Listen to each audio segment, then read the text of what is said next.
who was selected by the senior class.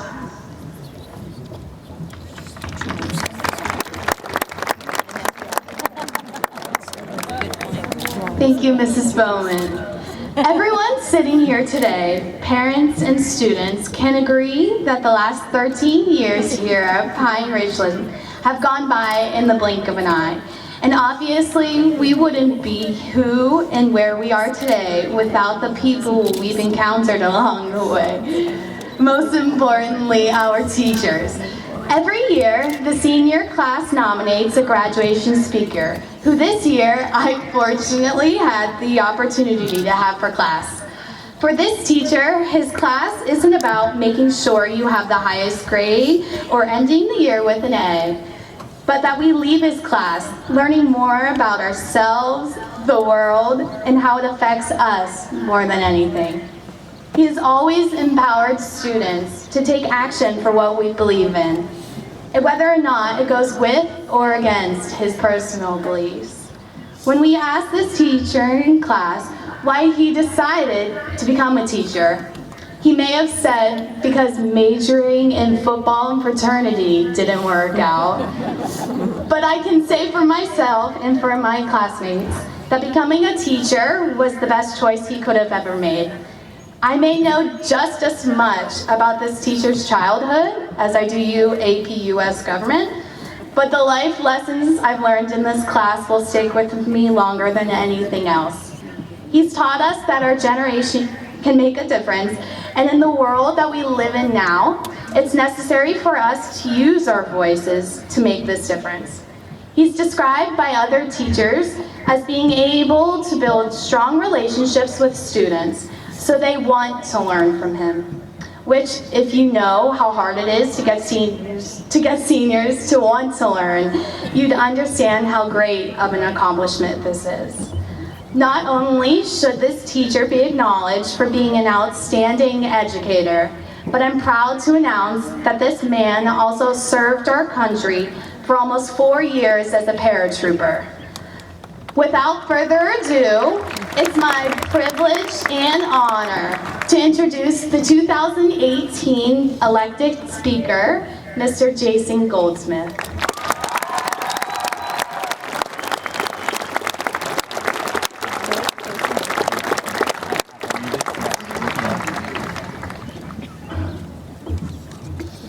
Wow, I'm scared right now. This is crazy. There's like so many people here right now. Mrs. Bowman last night at dinner said, there's gonna be like 5,000 people there. I said, I can't do this. I just foul out now. Well, right now, moms, I gotta give a shout out to moms. My mom right now is somewhere calling my sister, and she's saying, Jennifer, this is your mother. I don't know who decided to give your brother a microphone in front of this many people, but I don't know what's gonna happen. My dad told me, don't swear and don't screw up. Thanks, Dad. So I wasn't going to, but if you had my class, I do like to tell stories. So I'm going to tell a story about Mom. Okay, I was a paratrooper, and it was 1999. We just got alerted that we were going to jump into Pristina International Airport. We were going to take it by force. And so we were collectively, in our unit, and we were learning about what we were going to do, scared out of our minds. And for a couple days, that's the way it went. It was top secret. But they came to us and they said the mission had changed, it's gone public, that kind of thing. And instantly, I thought about Mom. Now, she found out through my sister, through CNN, and she immediately began baking cookies. Now, I didn't know this, but she had gotten into a car with my aunt, my sister, drove down to Fort Bragg, North Carolina. Now we are standing in formation. We are pouring sweat and testosterone and we are going to war. And we're standing in formation, and the company commander's up there, and he looks back and he says, "Ma'am, can I help you?" And I heard her voice, and I went, "That's my mom."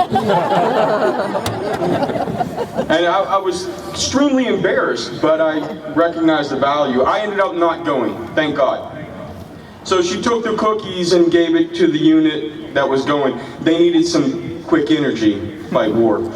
So, I don't know. But, okay, so that's my story about mom. It will tie in, always ties in. Okay, so I'm going to give you a quick lesson. I'm a teacher, I got to do it. I have a captive audience. The largest captive audience I'll ever see, so I'm going to do this. Real quick.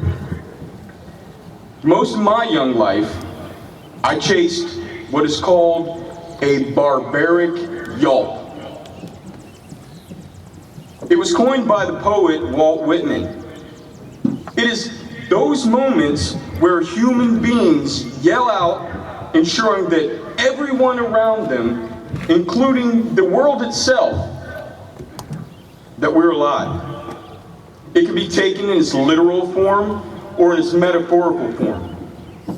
In search for my personal barbaric yelp, I found myself taking risks, pushing the envelope whenever I could. In today's lexicon, I would have been the master of YOLO. You only live once. YOLO is usually followed by an incredibly questionable decision. I'm older now. Sound my yelp a little bit less loudly. Most certainly less often. I ventured into more philosophical aspects of life and learning, pondering yelp, YOLO, other things like memento mori, amore fati, eternal returns. These are all different ways of seeing life and understanding the decisions that govern it. Memento mori is a Roman concept. In its Latin to English translation, it means remember death. Now, take out the morbidity of death and realize it is just part of life. The Romans felt if we focused on our mortality, we would be forced to remind ourselves that we are alive and to live our lives to the fullest. This does come with responsibility. While bad decisions make for great stories, and making correct decisions seem mundane, we must recognize that decisions more often than not have long-lasting consequences. While studying memento mori, another philosophy comes to bear: eternal returns. It's more intriguing.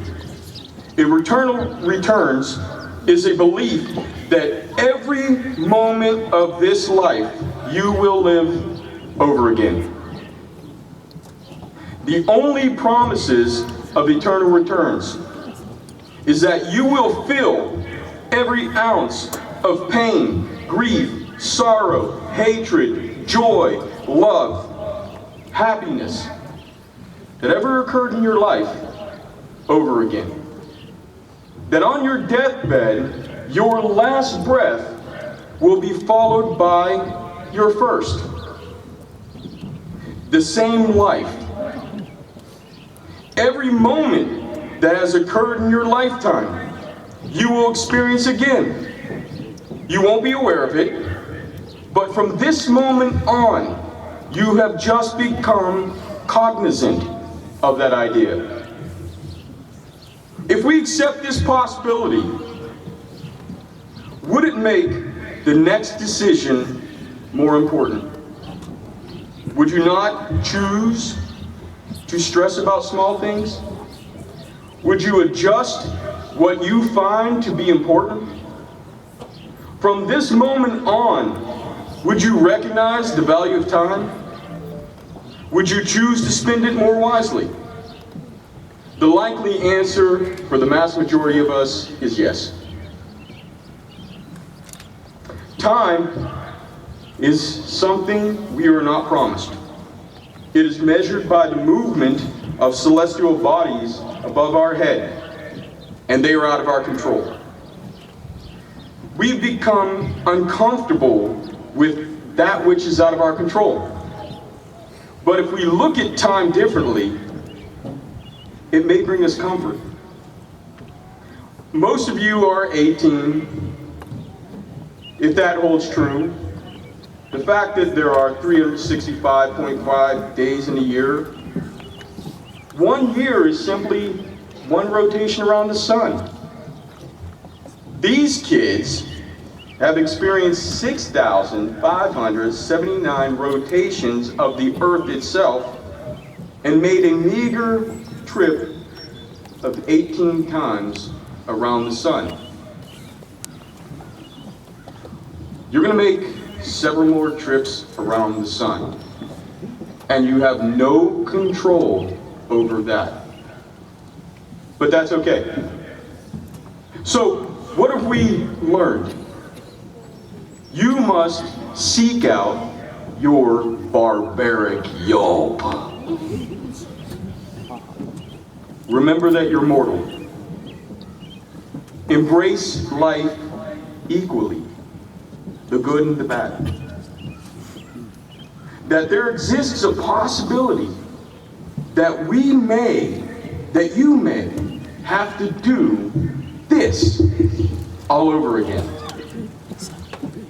That time is not promised and is out of our control.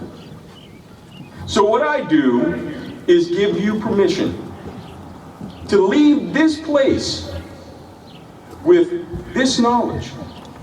And of course, the vast amounts of knowledge that we all gave you before. Like, you didn't really remember half of it, that's okay. But to go forth, explore, experience, smell the air, taste the foods, see the sights, push the envelope of your mortal existence. All the while keeping cognizant that it is our decisions that govern. And those decisions are the only thing you're in control of. Be good to each other, learn to laugh at yourself, and while you are traveling, achieving, accomplishing, and experiencing all that this world has to offer, remember, call your mom. She's worried about you. Congratulations, guys.